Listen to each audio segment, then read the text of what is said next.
Shane Van Gisbergen just won again, but before you celebrate, understand what this win actually means. It wasn't just a victory, it was a deadline. Because starting right now, the tracks that made him a star are disappearing from the schedule for months. What comes next will either turn him into a legitimate championship threat or expose the biggest hole in his game. Ben Gisbergen just took another road course win, extending a run that's made him the clear class of the field anytime NASCAR turns right. But that stretch is over. There isn't a single road course left on the regular season schedule.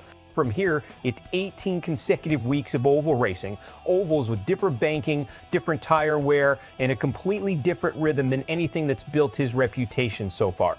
Nobody argues about SVG's road course ability anymore. Braking zones, corner entry, tire conservation through twists and elevation changes, that part of his game is finished product, world-class stuff.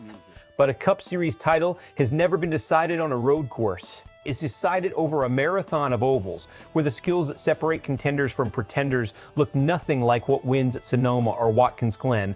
That's the gap SVG still has to close, and it's not a small one. Oval racing rewards feel. Reading air off the car in front of you, stretching a tire for 50 laps instead of 10, knowing exactly when patience beats aggression. Drivers like Larson, Hamlin, and Blaney didn't learn that in a season. They learned it over years. Here's what makes this stretch so revealing. It isn't really a talent test. It's an experience test. And experience can't be rushed. Rewind to early season, and Van Gisbergen looked like exactly what people expected. Uncomfortable in traffic, shaky on restarts, communication with the pit box, still finding its rhythm. That's a normal learning curve for someone new to ovals.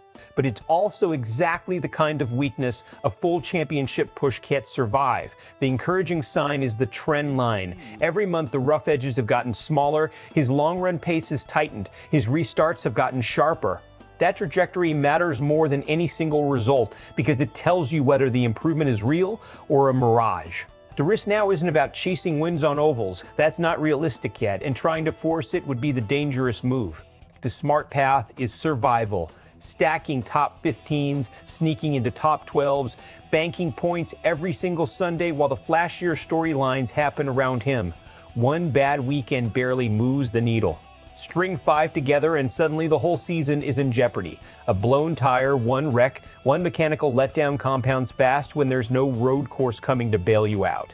A handful of tracks stand out as genuine opportunities rather than just survival exercises. Richmond, Iowa, even Indianapolis. These aren't raw speed tracks. They reward precision and patience over pure horsepower, which happens to be exactly the toolkit SVG has spent his career sharpening. Strong runs there wouldn't just add points, they'd change the narrative entirely. Expect the conversation to split hard. One side will point to the road course dominance and argue this proves he's a generational talent still adapting. The other side will point to the calendar and say 18 oval weeks is exactly where the fairy tale stalls out.